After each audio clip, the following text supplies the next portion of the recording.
Murrells Inlet is a seaside town and census-designated place in Georgetown County, South Carolina, United States that is considered to be the seafood capital of South Carolina, but is also home to some of the nation's finest golf courses.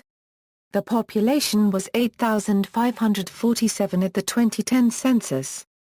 The town was once primarily a fishing village, but has grown substantially in modern time, along with the rest of the Grand Strand, into a popular tourist and retirement location. It is most known for the Murrells Inlet Marshwalk the 1.5-mile-long boardwalk overlooking a pristine saltmarsh and the many award-winning seafood and barbecue restaurants along Highway 17 business in the Central Business District. Geography: the town of Murrells Inlet is located at 33°33 €² 6 €³ and 79°2 €² 56 €³ W. According to the United States Census Bureau, the town has a total area of 7.5 square miles, of which 7.3 square miles of it is land and 0.2 square miles of it is water. History: the land around Murrells Inlet has a record of settlement that goes back thousands of years, before written history, but evident in the shell mounds and archaeological findings from the Atlantic Ocean to the Waccamaw River. The early inhabitants included the Waccamaw Indians who took advantage of the natural resources provided by the creeks and rivers. Wackasaw is loosely translated as place of great weeping, in reference to the burial grounds. Indian burial mounds have been found along the high bluffs at Wackasaw that contained European beads, urns and other artifacts. The recorded history of the area goes back to the days of English settlements and the land grants of the Lords Proprietors, when large portions of the Waccamaw Neck were divided into baronies that stretched from the Atlantic Ocean to the Waccamaw River. The baronies were typically tens of thousands of acres that were subdivided into long narrow plantations that ranged from 500 to 1,500 acres. The plantations of Murrells Inlet included the Oaks, Boardwalk Green, Springfield, Laurel Hill, Richmond Hill, and Wackasaw.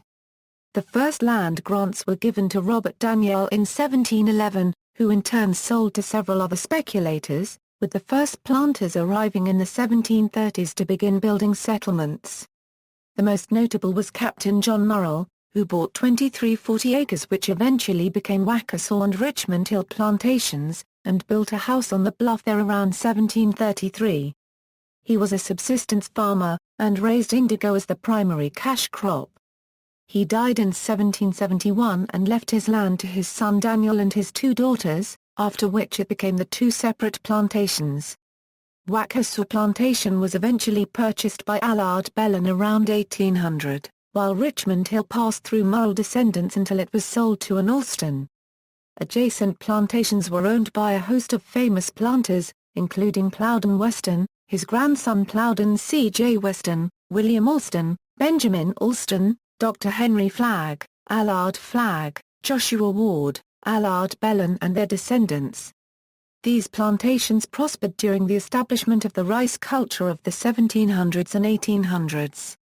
These men were actively involved with supporting the American cause during Revolutionary War, including William Alston, who was a captain under and brother-in-law of Francis Marion.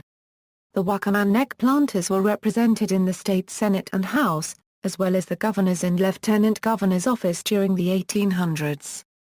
The rice planters were also active in the establishment of social, educational, and religious organizations, including the Planters Club, the Winner Indigo Society, the Hot and Hot Fish Club, the All Saints Academy, the Waccamaw Methodist Mission, and All Saints Waccamaw. The names of the families are shown on the various historic maps that date back as far as 1783. The listing of the Murrell family on the first maps is the most credible explanation of the origin of Murrells Inlet. It has been alternately shown as Murrell on registered trademark S Inlet and Murray's Inlet on later maps. The rice plantation era came to an end after the Civil War with the emancipation of the slaves and a series of hurricanes that climaxed with the 1893 hurricane. The loss of the slave labor resulted in the decline of the fields, dikes, and water control structures required for rice cultivation, since planters had to rely on freedmen to work the fields. Several powerful hurricanes following the Civil War and up to the 1893 hurricane resulted in uprooted trees and flood-damaged dikes in the rice fields and ultimately ended the production of rice on the Waccamaw Neck. The 1893 hurricane became known as the Flag Flood because the flag families that lived in houses on Magnolia Beach were swept away in the storm surge. Dr. Ward Flagg survived the storm and retired to the Miller unregistered trademark S cottage in Boardwalk Green and reportedly never visited the ocean again.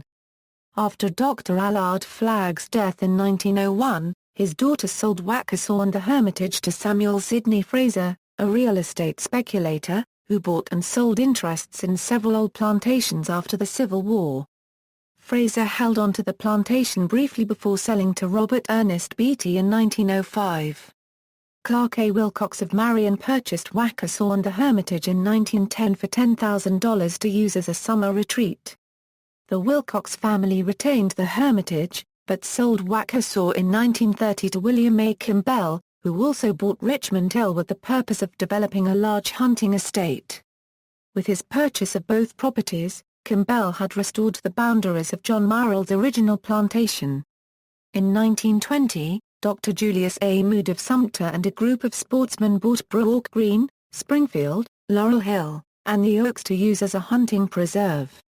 His daughter, Julia Mood Peterkin, made several visits to Boardwalk Green and used the area as the setting for some of her novels.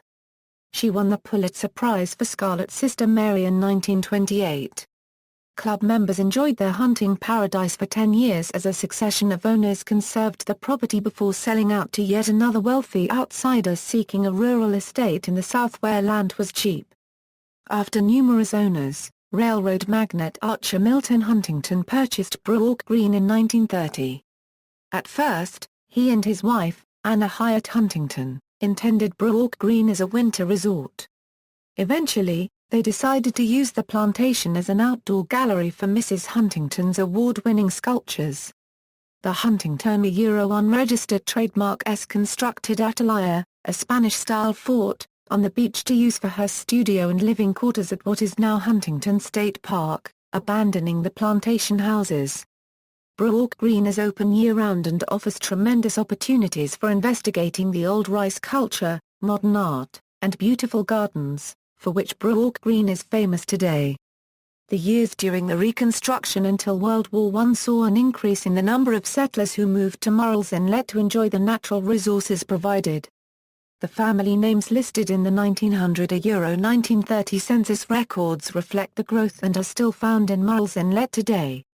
The families that moved into this area were from communities like Marion, Conway, Southport, and other nearby counties. The transportation corridors up to the 1900s were primarily the Waccamaw River and the Atlantic Ocean for boats, and the Kings Road and the River Road for horse and wagons. These dirt paths were crude rough paths that bore no resemblance to today's modern highways. Highway 17 was paved around 1933 as part of a federal effort to provide paved roads across the United States. Early shipping routes relied on the deep water access provided by the Waccamaw River to move vast quantities of materials and goods.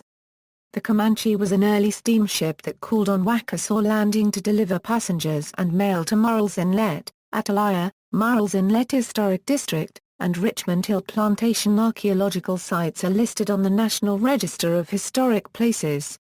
Demographics: as of the census of 2010, there were 8,547 people, 2,585 households, and 1,654 families residing in the town. The population density was 751.8 people per square mile. There were 3,151 housing units at an average density of 429.3 square mile. The racial makeup of the town was 91.59% white, 7.12% African American, 0.16% Native American, 0.29% Asian, 0.04% Pacific Islander, 0.20% from other races, and 0.60% from two or more races. Hispanic or Latino of any race were 0.62% of the population. there were 2,585 households, out of which 17.6% had children under the age of 18 living with them, 53.7% were married couples living together, 7.5% had a female householder with no husband present, and 36.0% were non-families. 27.9% of all households were made up of individuals, and 10.8% had someone living alone who was 65 years of age or older. The average household size was 2.14 and the average family size was 2.59. In the town, the population was spread out, with 15.5% under the age of 18, 4.8% from 18 to 24, 26.9% from 25 to 44, 31.5% from 45 to 64 and 21.3% who were 65 years of age or older. The median age was 47 years. For every 100 females there were 98.0 males. For every 100 females age 18 and over, there were 96.6 males. The median income for a household in the town was $39,877, and the median income for a family was $47,194. Males had a median income of $30,562 versus $26,178 for females. The per capita income for the town was $28,197. About 5.4% of families and 7.9% of the population were below the poverty line, including 15.4% of those under age 18 and 6.2% of those age 65 or over. Famous residents: Wendy Nix, ESPN analyst; Mickey Spillane, author of Mike Hammer novels. See also, Boardwalk, Green Gardens, Hot and Hot Fish Club, Inlet Square Mall. References. External links: Murrells Inlet 2020, Atalaya Castle information, Murrells Inlet Historic District.